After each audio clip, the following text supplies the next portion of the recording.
What's up guys, YST here and welcome back to another Raid Shadow Legends video. And today, we're going to be doing a guide on how to take down the Dark Fae on the hardest stage of the Doom Tower using no legendary champions, no Allure, no Lysandra, and just 4 epics and 1 rare in Cold Heart. We'll also be speaking about options that you could bring into your squad and able to do this. But what makes this team so remarkable is it's full auto, and you don't have to worry about it. You just let it run, get yourself that sacred shard at the end of the rotation, and you're all good to go. Now, also with the presets, I will be showing you those. And let's have a quick look at this run before we break it down in the second here. So, as you see here, we're just going to be taking them down. Boom. And then pretty much here, we're not going to have an issue because we're going to have full control.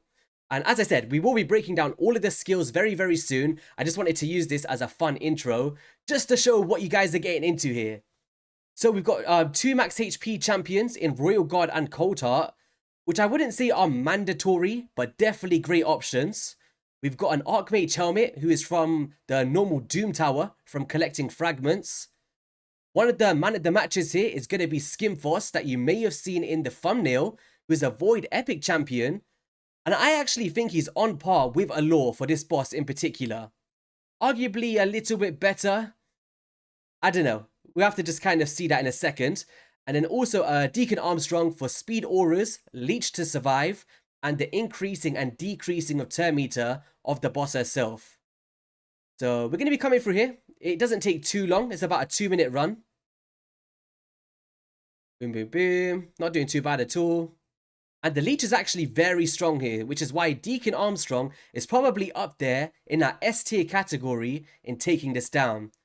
Because if you start to get smacked by the boss, you've now got a way to heal your champions back up for when the boss takes another turn, if you don't have 100% turn meter control by having like 2 Allures on your team.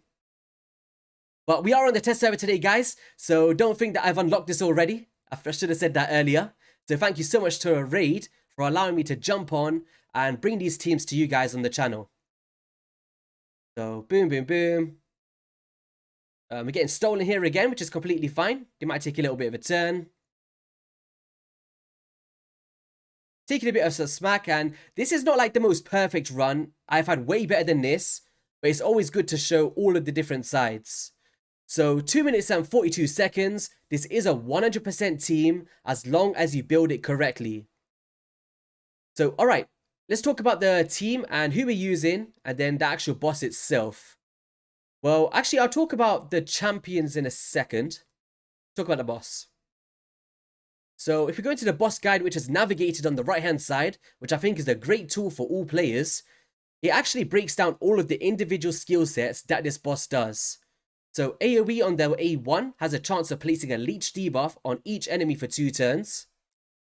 On the Dark Tendrils, there's actually a play on affinities, so we'll steal 1 random buff from each enemy according to the number of magic champions, which we do happen to have a few on our team. So this one we can get around, it's not too much of an issue. And then we'll then steal the turn meter of each enemy according to the number of force champions. So if you're bringing in those force nukers, just be wary that you could get some turn meter manipulation. And then there is also a 25% chance, and the chance increases by each Void champion on your team with a chance of placing a True Fear. Now this one is probably the most shady of the bunch, because this will do a 50-50 shot at making your allies miss a turn and lose their cooldowns. So this one is the most tedious one. And yeah, that's pretty much the ones here. And then heals Astranyx by 10% of her max HP for each spirit champion on the enemy team, which we don't have to worry about apart from Deacon in our team. On the Fairy Storm will then attack all enemies. All living allies will team up and join this attack, which is tedious, and the damage increases by 25% for each living ally. Dark Abduction banishes 1 champion enemy and spawns a mirror copy of them onto Astranyx's team, and that's where you see in that run in the intro where Royal Guard got stolen and he's able to attack us back, which is very, very scary. He will actually start off with the Fae Mirrors passive, where he places a perfect veil on Astranyx for 3 turns, and spawns a mirror copy of all of our allies onto Astranyx's team. Now, this is where you want to have the right presets, the right synergy, and non-tanky champions to actually come through, nuke your mirror copies, take full control with turn meter reduction effects, very similar to the Fire Knight, and just keep yourself in that fight. And that's kind of a brief introduction to this boss. Now, it's a lot easier on the lower difficulties, don't get me wrong, but if you build it for the highest stage of the hard Doom Tower, you can carry these same builds into every single lower floor, and you'll be able to full auto this without a problem. So in terms of stage 120 of the hard Doom Tower, you will need over 330 accuracy, as the boss has 330 resistance. I would say go to as close as 350 accuracy for each of your debuffers or turn meter manipulators. You would then need over 250 speed to be on par with the boss himself, because that's how fast he's going. And if you've got speed auras, increased speed, and all of that good stuff, you'll be able to get yourself in a rhythm of outspeeding the boss, which is where decreased speed is also a crucial debuff, which Royal Guard and Skimfoss does provide. And yeah, that's pretty much the main things here. Going speedy, having the right accuracy, and that's kind of why these champions today will have high stats. But I'll leave a link in the description below to hellhades.com and Ayumi Love, where all of the stats are in there for you guys to go and check out. But alright, the boring stuff out of the way, let's talk about the champions. Skimfoss has a decreased speed on the A1 and has a chance of decreasing the turn meter by 10%. This is a very strong, not just for War Master, but for what he's providing, the two most crucial things for the Dark Fae. We then have an AoE decreased attack, mitigate that damage from the boss and also from the enemy waves when you're actually getting to the boss themselves. And then on the Clutch of Woe, which is the money scaling ability and really reminds me of Grohawk the Bloodied, for instance. And he transfers all the debuffs from this champion to a target enemy, then attacks the target. And as long as you have 100% crit rate on Skimfoss, you can then steal 100% of the target's turn meter. And what makes this so great is, you can't steal the whole turn meter of the boss because it is mitigated, but it will actually almost fully turn meter increase Skimfoss, allowing him to take extra turns so he can lead into his A1, do more turn meter reductions, and because we've got him in Relentless gear, it's just that endless cycle of boom, boom, boom, turn meter reductions, decreased speed, A1s, War Master damage, and that's what puts him up there alongside Allure for me personally against the Dark Fae and the Fire Knight in this game. Now, Allure has Giant Slayer procs. If you do have Allure, yes, bring her in, guys. She's gonna be astounding. But I know that loads of you guys don't have her, and I just want to give you guys that hope of there is champions in this game that you don't have to rely on having 2 Allures to beat him, right? On the passive here, we also have a healing of herself by max HP for each debuff on them at the start of each turn, which is a nice little addition there. Overall stats for Skimfoss, we have gone for 362 speed, 262, sorry. I wish it was 360. And that's allowing us to outspeed, take as many turns as possible, and all of that good stuff. 100% crit rate, as much crit damage as possible. The crit cap is very important here, so get crit rate on your gloves if you can't get the speeds. And over 350 accuracy, like I mentioned earlier. Masteries, we've gone down to the War Master to deal the max HP damage, and then the accuracy stats just to optimize there. I don't want to spend too much time on these champions, but the main thing is, with whoever you're bringing in, which I'll speak about soon as well, you want increased speed, increased turn meter, decreased speed, max HP, and the right stats, pretty much. Now with Archmage Helmet, we do have him in a triple perception set, and that's going to allow us to optimize our stats and our speed. And what makes his A2 really cool is, after attacking, decreases the turn meters of each enemy without a stun by 20%. So this is actually really strong for the Dark Fae, because it allows you to manipulate the turn meter even better here, because you cannot stun the boss, right? But the main thing is increased speed, increased crit rate, increased crit damage, allowing us to outspeed that boss. And the filling of turn meter, allowing him to take more turns. We've got 250 speed, decent crit rate and crit damage, and enough accuracy to place our debuffs. Alright, next up is going to be Royal Guard. I should actually show you the Archmage Masteries as well. We've just gone down to Helm Smasher, not really made for Dark Fae, to be honest. Just what I used for the Faction Wars. Royal Guard is a bit of a different build that you guys may be used to. It's very intensive on stats, so we've gone for high speed, high crit rate, decent crit damage, and 350 plus accuracy. Now, if you can't get these speeds, it's completely fine, but I would say mitigate your damage, because the max HP is mitigated on the Dark Fae anyway. So, I guess you can get away with this. We've gone for attack percent, crit damage on the gauntlet, speed on the boots. And the main thing for him is hamstring, decrease speed, 4-time hitter, decreasing turn meter, enemy max HP with takedown, and drop defense. Masteries, you can go to War Master if you want to, but Helm Smasher and the support tree, heading down to the Master Hexer to extend the value of decreased speed. I'm pretty sure all of you guys know about Royal Guard by now. Same thing with Cold Heart, very similar build. We're trying to optimize the speed, the crit rate, the crit damage. She's running a lot slower than my other champions, but that's the only way that I can make over 350 accuracy work. So we're a bit overkill here, but it's completely fine. 70% crit rate, 220% crit damage. And the skills, we're going for the Heartseeker ability, fully depleting the turn meter by 100% and dealing that max HP damage. War Master, well, Helm Smasher on this one, but War Master could be an option, or Giant Slayer for the A1. Yeah, extending the value of heal reduction as well could actually be crucial in a team like this, because we do have a Deacon Armstrong who is Spirit Affinity. So yeah, crit rate, crit damage, all of that good stuff on Cold Heart, just going stats over sets. The final champion is going to be Deacon Armstrong, man of the match, and he is going to be at 270 speed, high crit rate, high crit damage, high accuracy.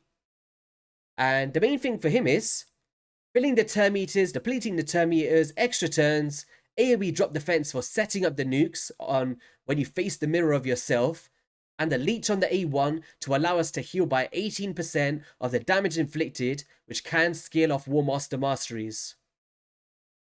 Speaking of War Master, on the masteries, we have got War Master down there. Retribution, Deterrence, trying to get those counterattacks. So yeah, that was the speed, the gear, and the masteries and all of my specific champions. But just remember, these are not the only ones, guys. I have made so many Dark Fae teams in the past. Go and check them out, and we will speak about other options towards the end of this video. But just to prove how well this team can work, this is full auto. Wait, actually, let me get out of here. Let's talk about presets. Very, very important for this to be a full auto comp. So turn 1, whatever they want to do, that is completely fine.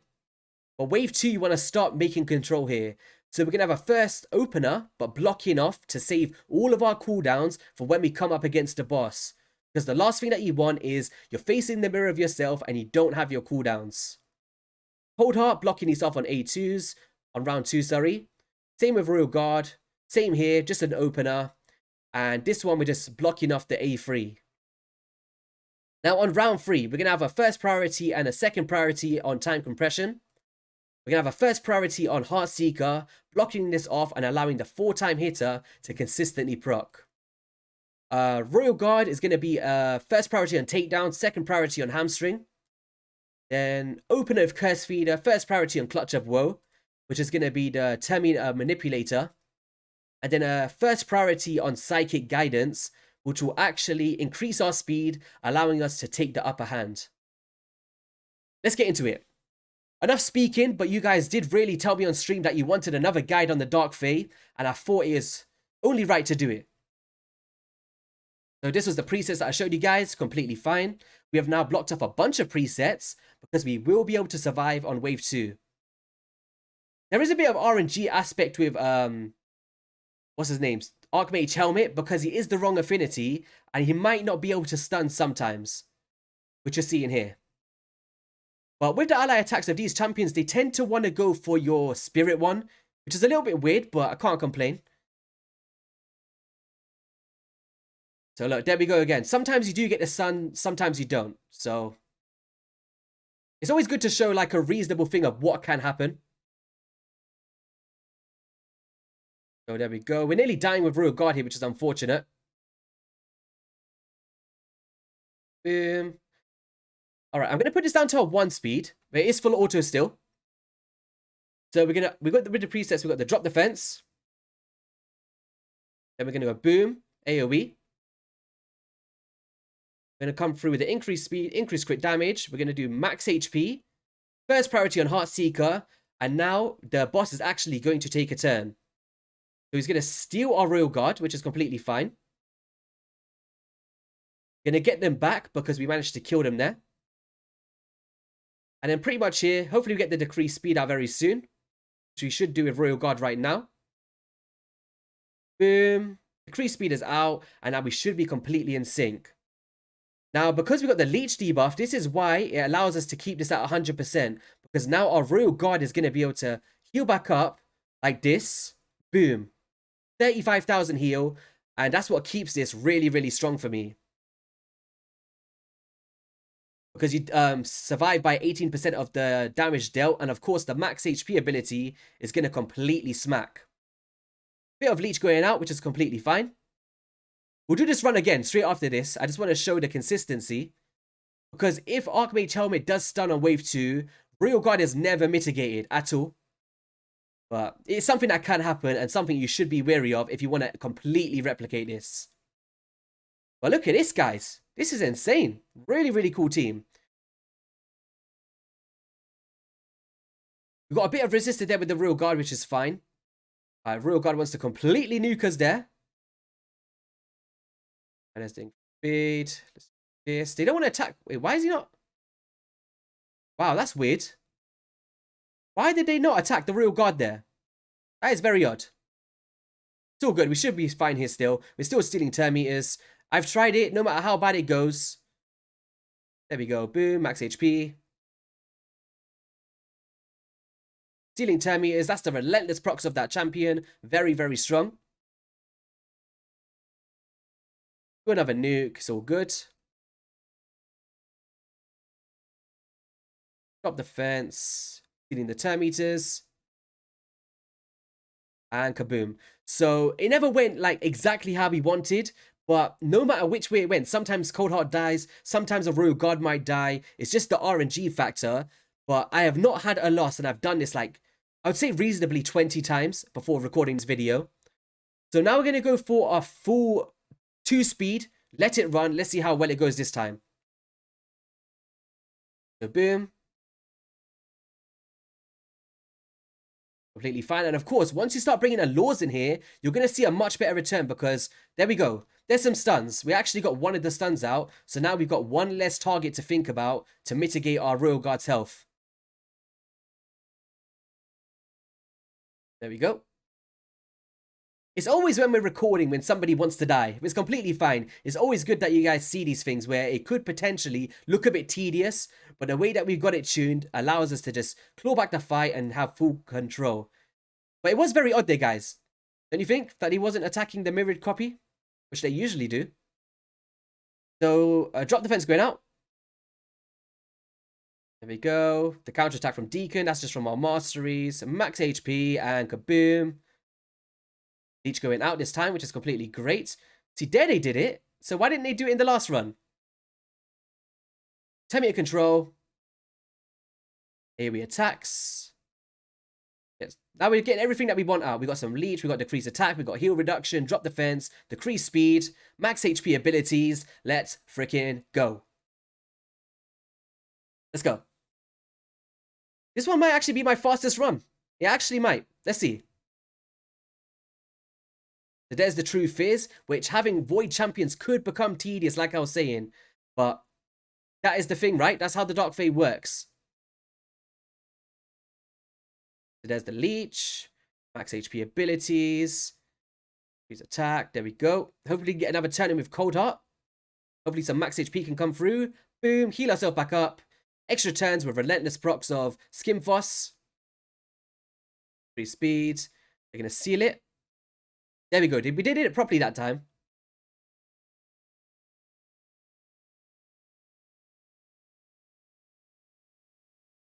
Boom. Let's go. Yeah, this one actually might be my best one. I'm not going to lie. Come on. Ooh, we just need one more max HP ability or something. Come on, guys, you got this.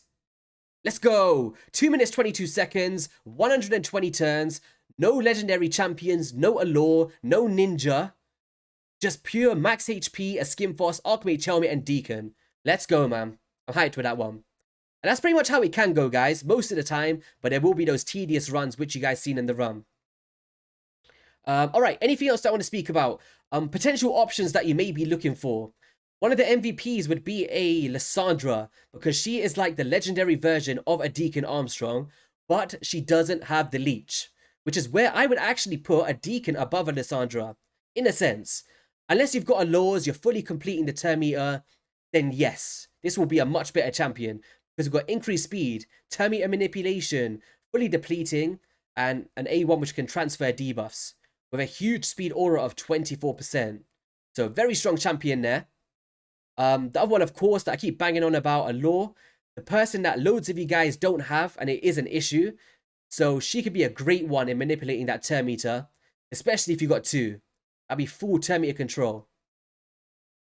The next one would be in the Dark Elves, and it would be Visix the Unbowed. You could lock off the rest of her skill sets, open up with Provoke, AoE decrease speed, A1 turn meter reduction, and she'll be a nice champion to throw into the mix. And that's kind of like a second way that you could build a Dark Fae team, where you do the Provokes on your mirror copy. They're all going to be attacking your Visix, come through with your other champions, nuke them down, and that's another cool strategy, which I do have on the channel already, guys. Yeah, I hope you guys get the theme of it. You want turn meter reduction, decrease speed, increase turn meter, speed auras, and you should be good to go as long as you follow the stats that you need for the specific stages that you hit. That is going to be all for the video, guys. If you did enjoy it, be sure to hit that like and subscribe button. Sorry if it was a bit of a longer one. I just wanted to explain this boss to the best of my capabilities. If you do have any good options in the comment section below, please voice your opinion, so members of the community can check out who you used to take down the Dark Fae. I'll catch you guys on the next one. Peace.